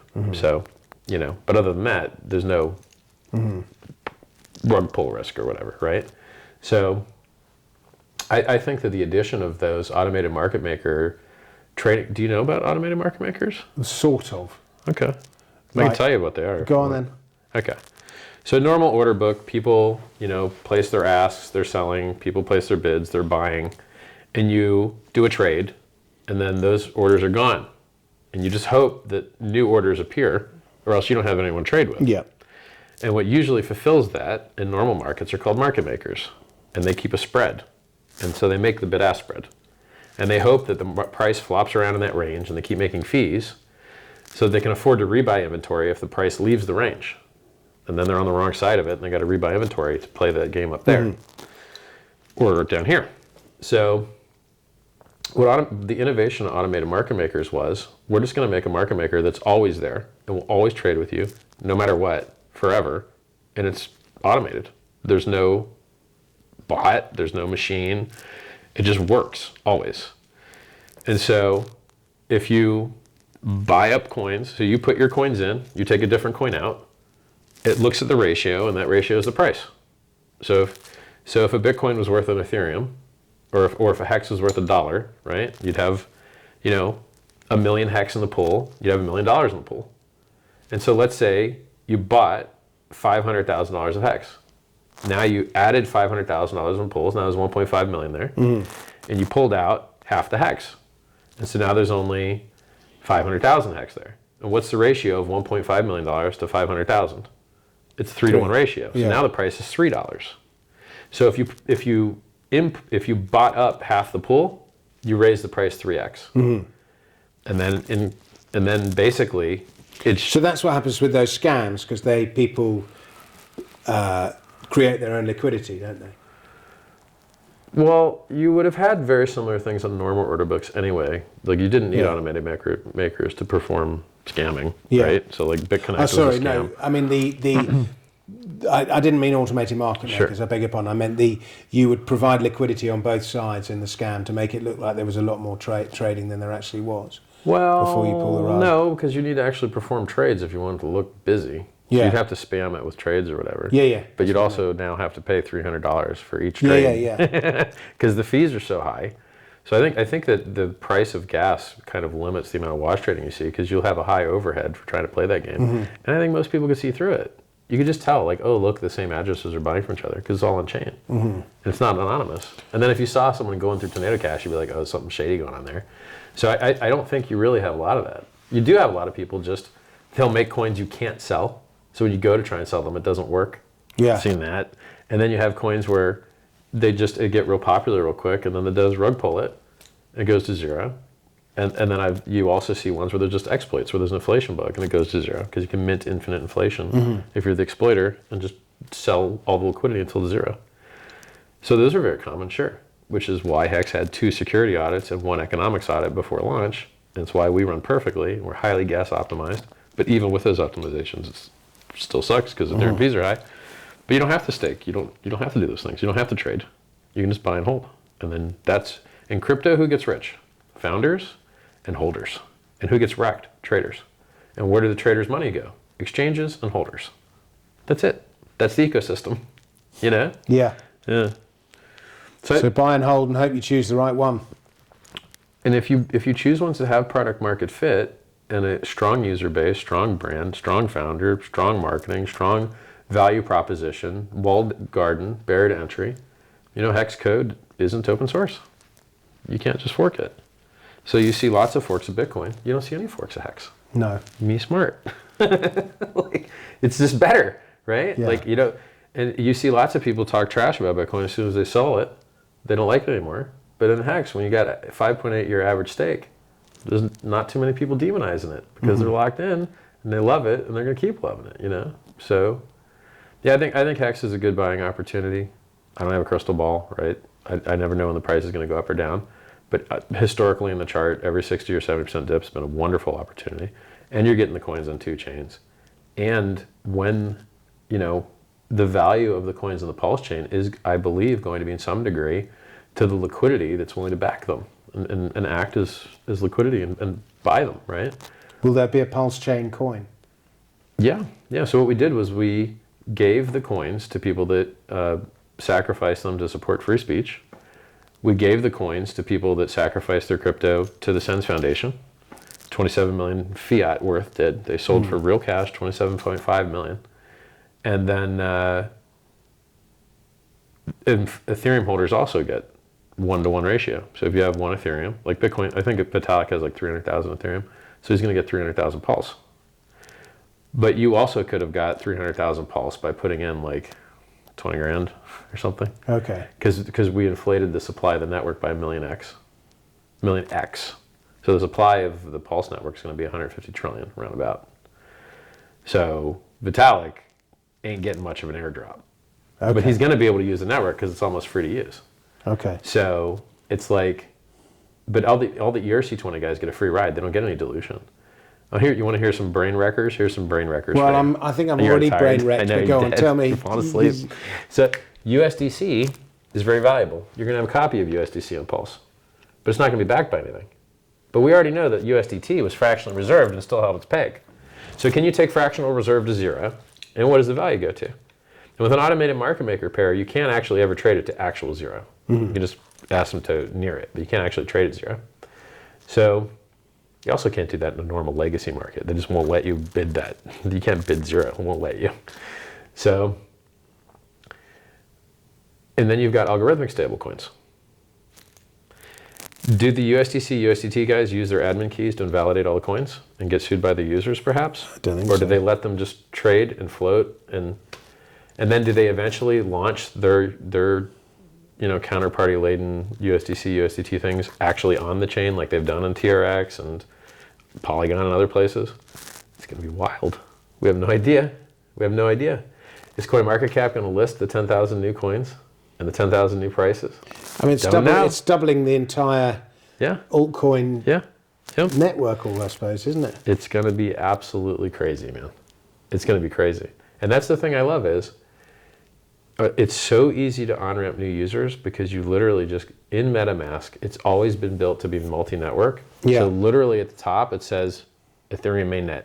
You just click that thing. It's always been visible forever. Yeah. And drop it down to add network. You type in the IP of the PulseChain. You're done. All your keys work. All the tickers are there. You don't got to do nothing. So to on-ramp a new user is like this. It's so much easier to on-ramp a new user to this than to get them to buy anything. Yeah. Like, beautiful. Now we have bridges. Do you know how bridges work? No. This is amazing. The same way that automated market makers changed on-chain exchange, there's always someone with you to trade. Always. Otherwise, the order books, the reason DEX has always sucked is because people would trade and then the orders would go away and there'd be no one to trade with. They just sucked always. Now they're amazing. I mean, there's $500 million of liquidity for Ethereum just sitting there. It's the thickest order book for Ethereum in the world. Is on chain. No counterparty risk. No Mt. Gox. Don't steal the money. Bridges allow you, so you're going to deposit your Ethereum to a contract, the bridge contract, and then it's going to say, hey, this address deposited. So we're going to issue that address on this chain, the token that represents this token. And then when you decide you don't want to be on that network anymore, this one gets deposited to the contract and burnt, and then this one gets released. And so you send your Ethereum here, it gives you Ethereum on PulseChain. And then you do what you want. Trade cheaply, do all the awesome stuff, higher throughput, lower fees, better for the environment, world's largest airdrop, faster, 3-second blocks instead of 13-second average on Ethereum. And then when you're done, you can bridge back. And so that bridging, that cross-chain bridging between networks is perfect because now you don't need exchanges to list you. You want to list? Cool, have fun. But we're here to get rid of you guys. You're middlemen. Don't like middlemen. Yeah. I know a couple of coins that complain massively that the reason that the coin doesn't do very well is that they're not listed on exchanges, on Coinbase and so on. I mean, look, there's a funny thing that every coin that lists on Coinbase dumps. So it's called like, someone did a report on it, it's like, we're proud to announce. And then like if you search Coinbase, we're proud to announce, you see all these coins that then immediately dumped after.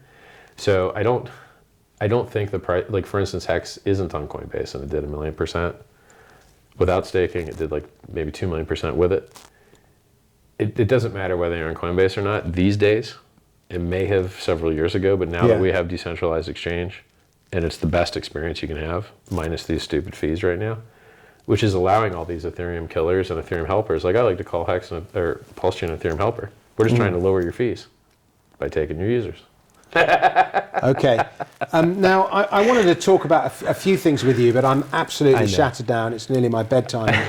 I wanted to talk about politics and libertarianism and all that kind of thing. Hit it with a 5 minute. You got 5 minutes. Okay. Well, my first question I want to ask you is, we believers in free speech. Yes. Certainly in the UK, non-crypto people that I talk about, we all despair with all the policing of free speech that's going in on, particularly on YouTube. Anything to do with COVID that's critical of government policy gets warning signs or it gets taken down. My videos Somebody get can deleted, close down your YouTube account at any moment. Twitter patrols free speech. Obviously today Jack Dorsey stood down.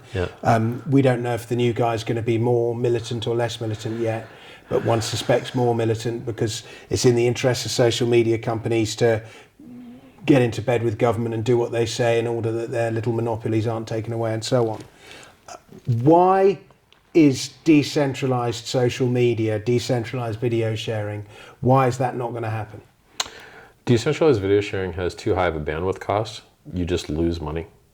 So when you I switched because randomly YouTube will just delete my channel. It's been deleted before. Yeah. And then I have to beg and polish knobs everywhere and hope that someone knows someone that can do something. They took Pomp down the other day, didn't they? Everybody. They do it to everybody. Absolutely every crypto YouTuber, knock on wood, every crypto YouTuber has been taken down, and unfairly. So, or I believe unfairly. Maybe some of them are scummier than others, but for the most part, the guys I'm talking about, they're not deserving to have their free speech removed or whatever. So, when I switched the videos from being hosted on YouTube to being hosted directly, you look at the bill, you're like, hey, this costs money, And then how are you going to recoup that money? Ads? You're not going to get any advertisers, especially if you're like BitChute and you cater to all the stuff that's banned everywhere else. No one will advertise with you because they don't want to eat crap for being near any of that other stuff. So you can't get any money to pay for the high bandwidth costs, and therefore you can't get advertisers. And then you have bad user experience, right? Like I've tried to use those sites. The user experience sucks. Try to upload a video, it just doesn't work. And then no one views it. And you're like, okay, So you run into this problem where you have to burn through hundreds of millions of dollars to try and get a strong enough user base to get a self-reinforcing, like, oh, we can attract creators because we have viewers. And we can attract viewers because we have creators. So it's the same question as like, why don't you just make a free eBay? Because it's the critical mass effect. You need to pay enough to prime the pump to create the critical mass to be able to compete, So, it should be wildly easy to create a new eBay, but no one can because they can't get that thing I'm telling you about. And so and then in the case of Facebook just buys anything that gets close. Like WhatsApp could have become Facebook. Yeah. So instead they bought them. And Instagram could have become Facebook. So instead they bought them. And then capitalism doesn't work when there's no competition. And when the guy that you would want to see outcompeted and have his margins reduced is able to just act as a monopoly and act as a trust, and we have antitrust laws, but people forget what those trusts used to be. It used to be like United Steel and things like that would just buy up everybody and then price fix and then screw everybody. And that's what we have and will always have unless they start enforcing those stark antitrust laws. Actually, yeah, I mean, the regulation was there in 2008, but it wasn't enforced. Well, those antitrust laws have been around since 30s. No, but the point I'm making is that the laws for most things they just don't use them. Yeah, exactly. And they should. Not enforced. An emergent monopoly is a monopoly. If you're deleted from YouTube and Twitter and Facebook, do you exist? You're no longer, like, those are utilities much more so than the telephone ever was. And the telephone was regulated as a utility. And it had to have, data, phone number portability. And for DSL, you had to be able to everybody could resell DSL with their little value add. Oh, we're going to give you news group access, whatever. That's the way you solve social media. You give people data portability. Here's your profile. You can put it wherever you want. And then you get a base So that's layer. not a libertarian solution.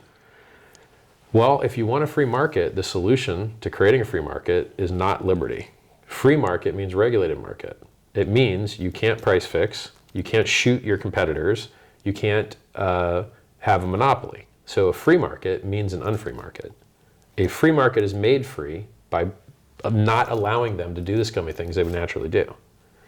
So it's just like you need capitalism for wants and you need socialism for needs. You need socialism for education. You need socialism for medicine. Most of the world has already figured that out, and that's why they get much better health outcomes and much lower crime rates. But in the United States, we have the highest murder, like we have the highest gun death rate, and we score extremely poorly in the schooling stuff. And you're just like, maybe you shouldn't be one medical problem away from bankruptcy and living in the street. It doesn't work. Like the society's gonna pay for that person living in the street, indirectly or directly. And you get a better deal if you pay for it directly.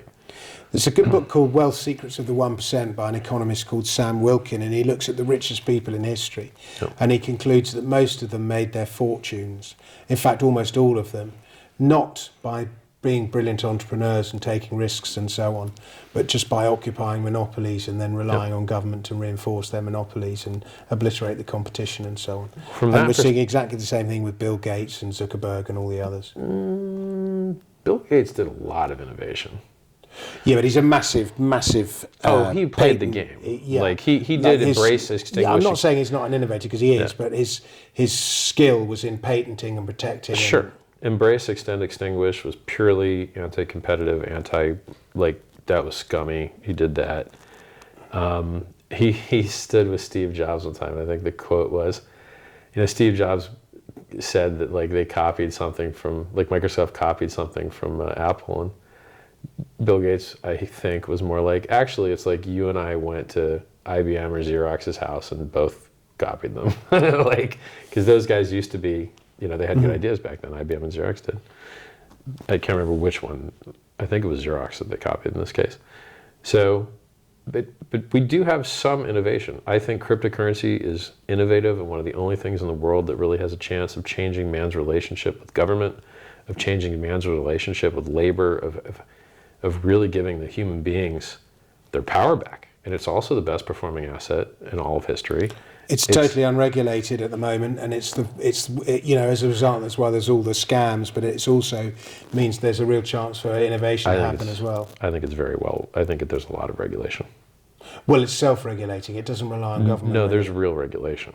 You try and sell Bitcoin out of your front yard, you'll get an unlicensed money transmitter charge, and you will be fighting for your life in front of the feds. And the reason that the exchanges get so rich is because of the regulatory arbitrage. You want to sell crypto in any state? Okay, it's not that much. Yeah, I wasn't thinking so much when I said that as the sort of transition from fiat to Bitcoin. I was thinking more about all the, if you're a young guy starting out now, you're going to go into crypto. You're not going to go into... If you're smart. Yeah.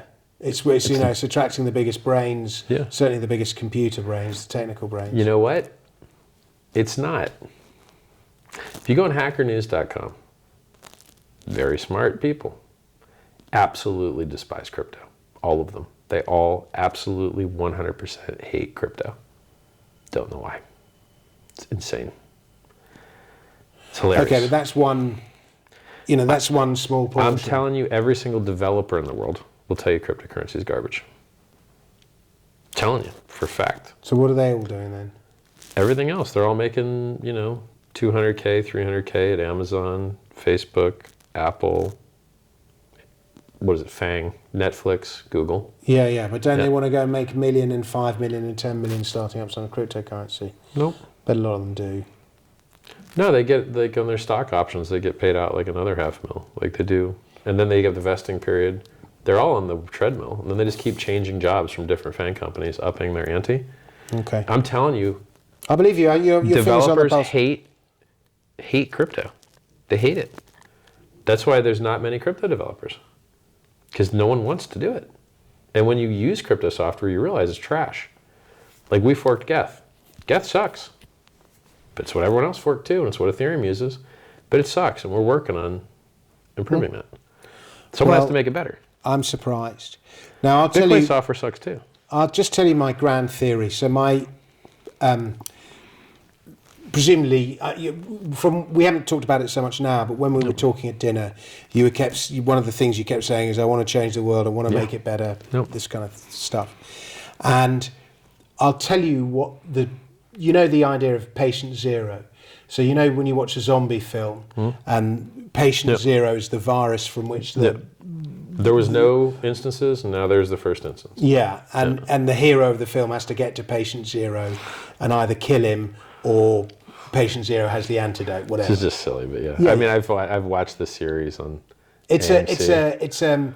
But you're familiar with the concept of patient zero. Yeah. And I used to think that if we were to save the world, patient zero is a system of money. Sure. And if we could fix our system of money, then everything else will follow. And if we want to limit government, then we need to limit their ability to print money and control and regulate and so on. I'm going to say that's not right. I'll tell you why. Okay, I'm saying that used to be my theory, Sure. but you can tell me why it's not right. Well, look at 42% of all Bitcoin is owned by 2,163 addresses. If you then say, oh, well, some of those exchanges, you're like, okay, but how has that worked out in the past? CX, Mt. Gox, BTC. It hasn't worked out very well.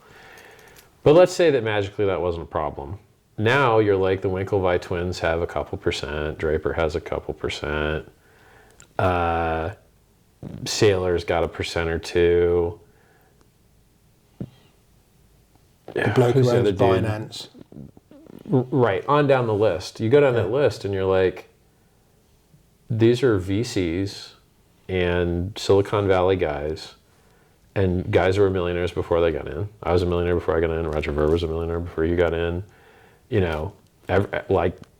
So they could afford to have 100,000 coins stolen because they could buy another 100,000. Yeah. So the majority of these cryptocurrencies are just the rich getting richer. The vast majority. Bitcoin, the Ethereum. guy with the Indian name, Chalim, what's his name? I don't know. Okay. Yeah, I don't know any. He always goes on to, when Bitcoin goes up, he always says, when Bitcoin gets to $1 million, I'm going to buy the Hamptons or something. He's always saying. Right, yeah. So we have a list of guys who have a huge bunch of these coins, and then people think that they're going to change how everything works, and you're like, you're just making the bankers rich. The bankers have more Bitcoin than you normal people that are trying to get things done. Mm-hmm. HEX is interesting in that there were no VC guys in it. It was really a currency for the people. My fans, when you come to this event and you see who the Hexicans are at this, if you guys haven't bought tickets yet, December 2nd, HEX731gathering.com, 2-year anniversary. Where is it? In Victoria Square something. Victoria something. It's here in London. What time? In the day or in the evening? Evening. It's I think 7 p.m. I'm going to struggle to make it, sorry. But anyway. I can get you in. I can't, I host a TV show that night, so all right. Sorry. Yeah, it's all good. There's going to be Lambos and television crew, and it's going to be wild, dude. There's going to be a Vauxhall insignia taking me. I'm going to be getting dropped off by Rolls Royce unless someone messes it up. I've leased them the Rolls Royce. Thank you. Yeah, I got a Phantom. That'd be great. So, not all cryptocurrencies have such a virtuous, libertarian-minded, honorable, change the world kind of community. And by the way, why did I raise more money for charity than anyone else in the history of cryptocurrency?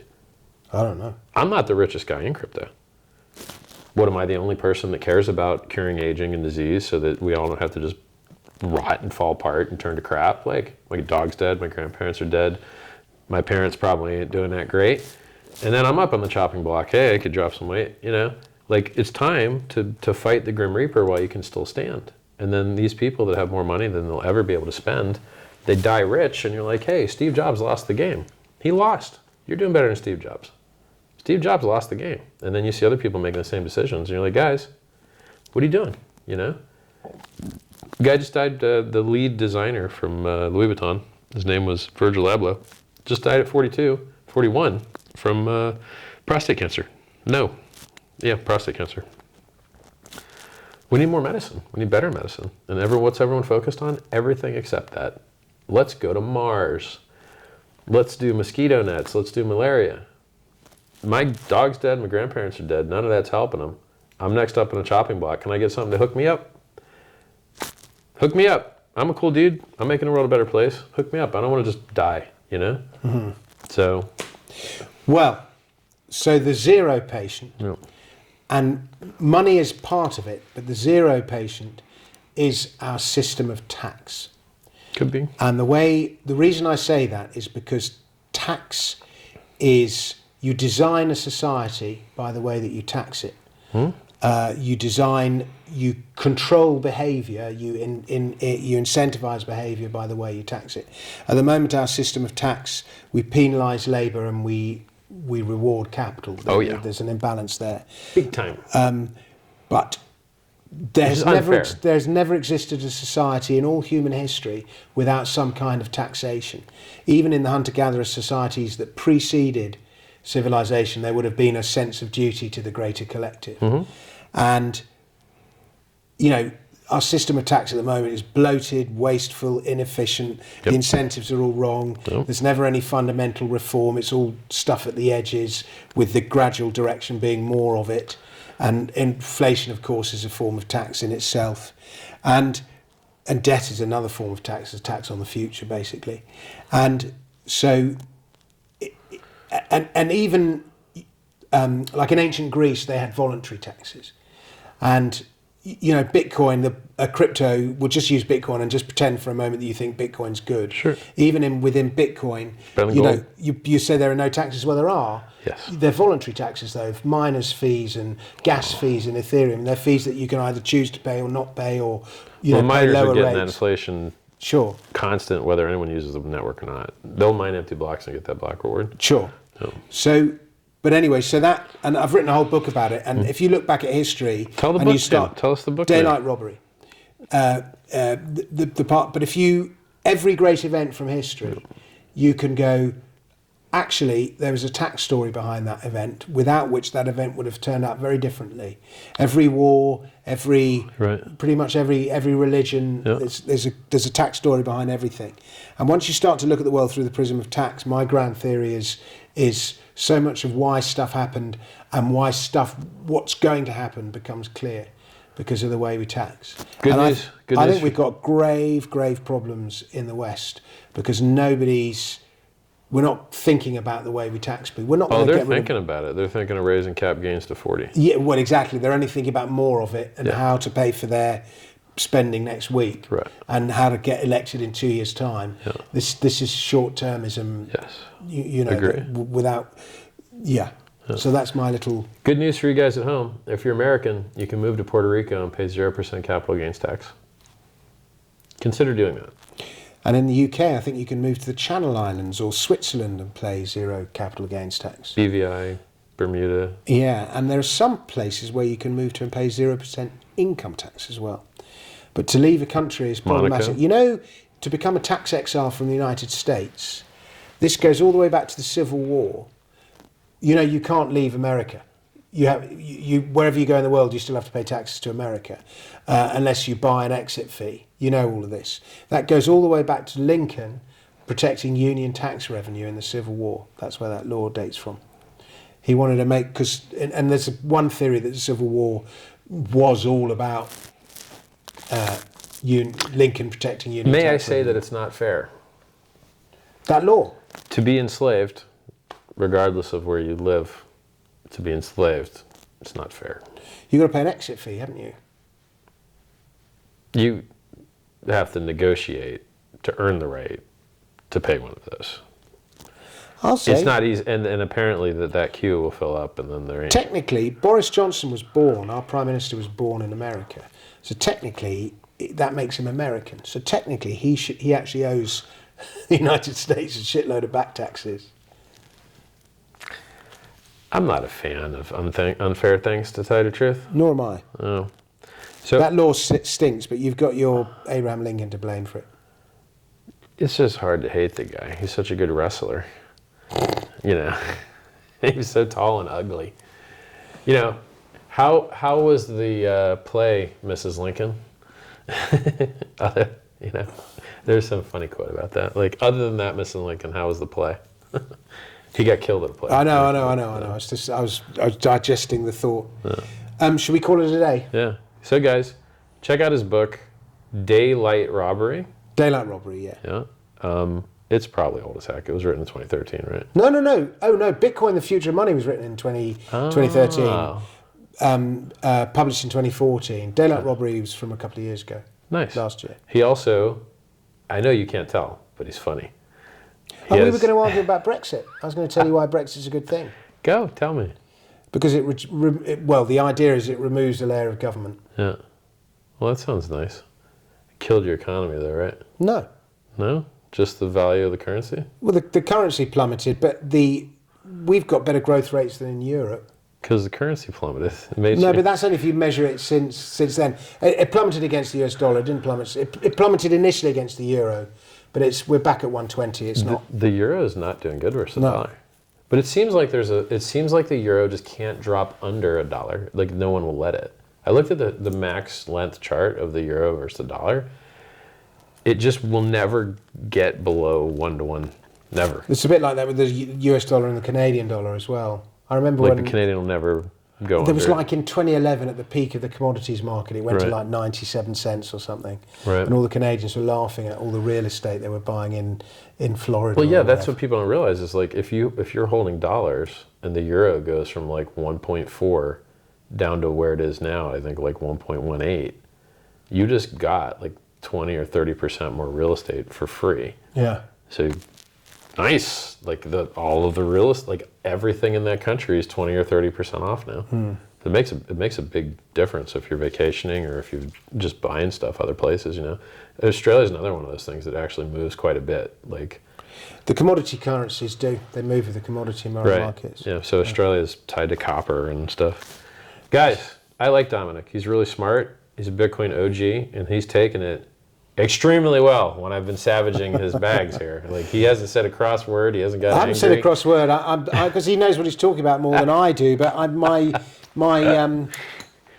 eyes are just glazing over because there's just so much technical stuff that I just don't get. I just think I'm too old. No, just play with it a little bit. I will. I do. Yeah. I've got my little MetaMask and my Ethereum and all the rest of it, but I need to play the game more. Absolute pleasure. Guys, thanks for dinner. Let me shill all my stuff here. Sure. Dinner was like 450 pounds because our 20-pound carpaccios we added 15-pound truffles to, so they were like 50 pounds each, which is like $60 or more. It was incredible. It's like $70 carpaccio. Like it's expensive. And there wasn't even that much. Good. Actually, next time you're in town, I'll take you to a restaurant in Shoreditch that does the best carpaccio you will ever eat, and it's a plate like that rather than a plate like that. Sounds great. And it's about a tenner.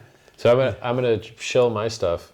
If you guys want to invest in cryptocurrency, I think Bitcoin and Ethereum are topped out. I think that things that are new will overperform. The coolest thing that I can think of is new is the thing that I'm designing, and it's I think PulseChain is going to be amazing, but you missed that sacrifice phase. You didn't miss the PulseSwap sacrifice phase, and then I think HEX has a wonderful dip right now. So hex.com, pulsechain.com, pulse.info, t.me/hexcrypto, t.me/pulsechain.com. There's always like 70 people in voice chat in there, walking people through how to do their MetaMask, how to buy, all types of stuff. And then if you like free self-help books, t.me/Scivive, SCIVIVE. Say that again? Scivive, like survive. No, say science. the whole thing. t.me/SCIVIVE. It means Telegram. It's like how you link to a Telegram channel. Oh, okay. I love Telegram. Telegram's so good. I love Telegram. And then Richard Hart Official on Instagram, Richard Hart Win on Twitter. Subscribe. Follow me. I give good advice. I call the top of the day, except for the Judas candle and now the shorts. That short would have been, if it was a short that you opened, which I don't suggest, but if you'd opened a short, that call was in profit for 6 months, then out for 5 days, and then in profit for like another month. And like, it's just been in profit the whole time. But people just get angry at me. They're like, you said it would go to 10K. I'm like, chill, just give it a little time. Yeah. Do you follow Mr. Whale? Is he named Mr. Whale or Crypto Whale? The other he's a bear bear, guy. Yeah, he's bearish too. But unfortunately, he's been bearish since 10K. So he's been wrong. Like, If you ever open up a short on that, you were Yeah, liquidated, he refused. liquidated. And he keeps doubling down, doesn't he? You can't. Like, if you short crypto, you're going to lose money. That's one of the biggest problems in investing is if you wed, like all the guys who made a fortune in 2008 shorting collateral debt. The global financial crisis. Yeah, they became perma-bears. Sure. Yeah, Michael Berry tried to short. What did he short? He shorted something, and it just didn't work out for him. Yeah, I think he shorted Tesla, maybe. Yeah, it's crazy. It's so risky shorting any kind of tech. No, because they're printing money and doing literal helicopter money. Everything is trading against the dollar. The dollar is becoming more and more valueless. Every chart goes up and to the right in that environment, and you're betting against that. Look at the Amazon chart; it only goes up and right. Look at the Tesla chart; it only goes up and right. Look at most cryptocurrencies; they only go up and right. Even if you bought Bitcoin and you held them for more than 3 years, you always made money. You never lost money holding Bitcoin for more than 3 years. So to bet against that, you get annihilated. Here, let me tell you the best argument I've given against people shorting. If you bought Bitcoin at $1 and sold it at 20K and you invested 20K, you got 20K squared money. You got $40 million. But if you had shorted the top at 20K and wrote it down to 0, which it didn't go to, on your $20,000 investment, you would have made $20,000. Yeah. So you could have made $40 million on your $20,000, okay, or you could have made $20,000 on your $20,000. Same capital risk, same price move. Longing beats shorting by a lot, but people don't realize that, so they get wrecked over and over and over technology. again. Yeah, like shorting is not symmetrical to longing. Longing murders shorting. And the reason for it is you got 20,000 units down here that get to move. When you have to short the expensive thing, you only get 1 unit to get to move. And then you do 20 times better. It's crazy. Yeah. That makes a lot of sense. Yep. Richard, it's been a real pleasure. And thanks for dinner, and see you soon. See you, everybody.